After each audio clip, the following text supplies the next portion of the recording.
ಅಕ್ಷಯ ತೃತೀಯ ಈ ವರ್ಷ ಮೇ 10ರಂದು ಬರುತ್ತದೆ. ಅಂದರೆ ವೈಶಾಖ ಮಾಸ ಶುಕ್ಲ ಪಕ್ಷದ 14ನೇ ದಿನದಂದು ಅಕ್ಷಯ ತೃತೀಯವನ್ನು ಆಚರಿಸಲಾಗುತ್ತದೆ. ಈ ದಿನ ಜನರು ಚಿನ್ನ ಮತ್ತು ಬೆಳ್ಳಿ ಆಭರಣಗಳನ್ನು ಖರೀದಿಸುವುದರಿಂದ ತಮ್ಮ ಸಂಪತ್ತು ಹೆಚ್ಚಾಗುತ್ತದೆ ಎಂದು ನಂಬುತ್ತಾರೆ. ಧರ್ಮಶಾಸ್ತ್ರಗಳು ಸೂಚಿಸಿರುವಂತೆ ಅಕ್ಷಯ ತೃತೀಯ ಮಾರ್ಗವನ್ನು ಅನುಸರಿಸಿದರೆ ನಾವು ಕನಸು ಕಾಣುವ ಅನೇಕ ಆಸೆಗಳನ್ನು ಸಾಧಿಸಬಹುದು. ಹಾಗಾದರೆ ಅಕ್ಷಯ ತೃತೀಯದಂದು ನಾವು ಏನು ಮಾಡಬೇಕು, ಭಗವಂತನನ್ನು ಹೇಗೆ ಪೂಜಿಸಬೇಕು, ಏನು ಮಾಡಬಾರದು ಎನ್ನುವುದರ ಬಗ್ಗೆ ತಿಳಿಯೋಣ. ಹಿಂದೂ ಧರ್ಮದಲ್ಲಿ ಅಕ್ಷಯ ತೃತೀಯ ಶುಭ ಮುಹೂರ್ತಗಳಲ್ಲಿ ಒಂದೆಂದು ಪರಿಗಣಿಸಲಾಗಿದೆ. ಈ ದಿನ ಮದುವೆ, ಮುಂಜಿ, ಉಪನಯನ, ಗೃಹ ಪ್ರವೇಶ, ಭೂಮಿ ಖರೀದಿ, ಕಚೇರಿ ಉದ್ಘಾಟನೆ ಅಥವಾ ಇತರ ಯಾವುದೇ ಶುಭ ಕಾರ್ಯಗಳನ್ನು ಮಾಡಿದರೆ ಅಕ್ಷಯ ಫಲವನ್ನು ಅಂದರೆ ಅನೇಕ ಪಟ್ಟು ಅದ್ಭುತ ಫಲಿತಾಂಶವನ್ನು ನೀಡುತ್ತದೆ. ಇದಲ್ಲದೆ ಈ ದಿನ ಮಹಾಲಕ್ಷ್ಮಿಗೆ ಸಂಬಂಧಿಸಿದ ಚಿನ್ನ ಮತ್ತು ಬೆಳ್ಳಿ ಇತರ ವಸ್ತುಗಳನ್ನು ಖರೀದಿಸುವುದು ಮಂಗಳಕರವೆಂದು ಹೇಳುತ್ತಾರೆ. ಈ ದಿನ ಲಕ್ಷ್ಮೀ ದೇವಿಯ ಜೊತೆಗೆ ಗಣಪತಿ ಮತ್ತು ಕುಬೇರನನ್ನು ಪೂಜಿಸುವುದರಿಂದ ಉತ್ತಮ ಫಲಿತಾಂಶ ಸಿಗುತ್ತದೆ.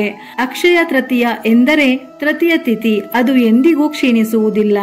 ಇದರ ಅರ್ಥವೇನೆಂದರೆ ಅಕ್ಷಯ ತೃತೀಯ ದಿನದಂದು ನೀವು ಯಾವುದೇ ಶುಭ ಕಾರ್ಯವನ್ನು ಮಾಡಿದರೂ ಅದರಿಂದ ನೀವು ಪಡೆಯುವ ಪುಣ್ಯದ ಫಲ ಎಂದಿಗೂ ನಶಿಸಿ ಹೋಗುವುದಿಲ್ಲ, ಬದಲಾಗಿ ದುಪ್ಪಟ್ಟಾಗುವುದು. ಈ ಕಾರಣದಿಂದ ಆ ದಿನ ಸದಾ ಶುಭ ಕಾರ್ಯಗಳನ್ನು ಮಾಡಬೇಕು. ಈ ದಿನ ತಪ್ಪು ಕೆಲಸಗಳನ್ನು ಮಾಡಿದರೆ ಅದರ ಪಾಪವು ನಾಶವಾಗುವುದಿಲ್ಲ. ಅಕ್ಷಯ ತೃತೀಯದಂದು ಏನು ಮಾಡಬಾರದು? ಇಂದು ನಾವು ಅನೇಕ ಬಾರಿ ಈ ತಪ್ಪುಗಳು ತಿಳಿಯದೆ ಮಾಡುತ್ತೇವೆ. ಅಕ್ಷಯ ತೃತೀಯದಂದು ಪ್ಲಾಸ್ಟಿಕ್, ಅಲ್ಯೂಮಿನಿಯಂ, ಕಬ್ಬಿಣ ಇತ್ಯಾದಿಗಳನ್ನು ಖರೀದಿಸುವುದನ್ನು ತಪ್ಪಿಸಿ. ಈ ದಿನದಂದು ಇವುಗಳನ್ನು ಖರೀದಿಸುವುದು ರಾಹು ಮತ್ತು ಶನಿಗೆ ಹೊರೆಯಾಗುತ್ತದೆ ಎಂದು ನಂಬಲಾಗಿದೆ. ಇದರೊಂದಿಗೆ ದುಃಖ, ಬಡತನ ಜೀವನದಲ್ಲಿ ಕೂಡಿರುತ್ತದೆ. ಅಲ್ಲದೆ ಅಕ್ಷಯ ತೃತೀಯದಂದು ಲಕ್ಷ್ಮೀ ದೇವಿಯನ್ನು ಪೂಜಿಸಲಾಗುತ್ತದೆ.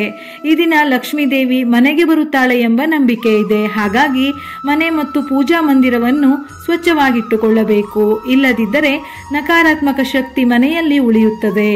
ಶಾಸ್ತ್ರಗಳ ಪ್ರಕಾರ ಅಕ್ಷಯ ತೃತೀಯದಂದು ಹಣವನ್ನು ಸಾಲವಾಗಿ ನೀಡಬಾರದು. ಹೀಗೆ ಮಾಡುವುದರಿಂದ ನಿಮ್ಮ ಮನೆಯಲ್ಲಿರುವ ಲಕ್ಷ್ಮಿಯು ಹೊರ ಹೋಗಬಹುದು.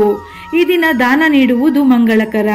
ಅಕ್ಷಯ ತೃತೀಯದಂದು ಮಾಂಸ ಅಥವಾ ಮದ್ಯ ಸೇವಿಸಬೇಡಿ.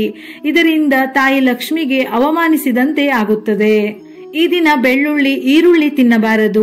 ಬದಲಿಗೆ ಸಾತ್ವಿಕ ಆಹಾರ ಸೇವಿಸಲಾಗುತ್ತದೆ. ಅಕ್ಷಯ ತೃತೀಯ ದಿನದಂದು ಮನೆಯಲ್ಲಿ ಕತ್ತಲೆ ಇರಬಾರದು ಎಂದು ಹೇಳುತ್ತಾರೆ. ಏಕೆಂದರೆ ಲಕ್ಷ್ಮೀ ದೇವಿಯು ನಿಮ್ಮ ಮನೆಗೆ ಯಾವಾಗ ಬೇಕಾದರೂ ಬರಬಹುದು. ಈ ಸಮಯದಲ್ಲಿ ಎಂದಿಗೂ ಬೆಳಕು ತುಂಬಿರಬೇಕು.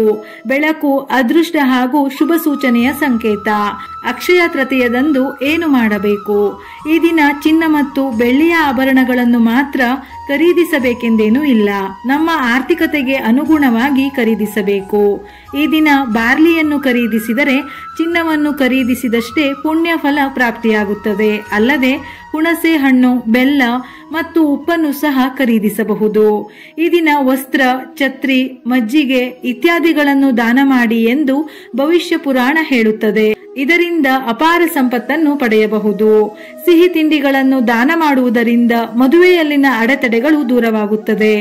ಅನ್ನ, ಗೋಧಿ ಮೊದಲಾದ ಆಹಾರ ಧಾನ್ಯಗಳನ್ನು ದಾನ ಮಾಡಿದರೆ ಅಪಘಾತಗಳು, ಅಕಾಲಿಕ ಮರಣ ಇತ್ಯಾದಿಗಳು ಸಂಭವಿಸುವುದಿಲ್ಲ.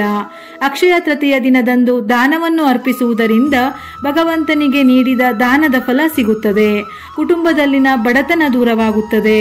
ಜಾನುವಾರುಗಳಿಗೆ ಮೇವು ನೀಡಿದರೆ ಬದುಕು ಸುಭಿಕ್ಷವಾಗಿರುತ್ತದೆ. ಅಕ್ಷಯ ತೃತೀಯದ ಬಗ್ಗೆ ಇನ್ನೂ ಹೆಚ್ಚಿನ ಮಾಹಿತಿಯನ್ನು ಮುಂದಿನ ವಿಡಿಯೋದಲ್ಲಿ ತಿಳಿಸುತ್ತೇವೆ. ವಿಡಿಯೋ ಇಷ್ಟ ಆಗಿದ್ದಲ್ಲಿ ಮರೆಯದೆ ಲೈಕ್ ಮಾಡಿ. ಹೆಚ್ಚಿನ ಮಾಹಿತಿಗಳಿಗಾಗಿ ನಮ್ಮ ಫೇಸ್ಬುಕ್ ಪೇಜ್ ಅನ್ನು ಫಾಲೋ ಮಾಡಿ. ಉಪಯುಕ್ತ ಮಾಹಿತಿಯೊಂದಿಗೆ ಮತ್ತೆ ಭೇಟಿಯಾಗೋಣ.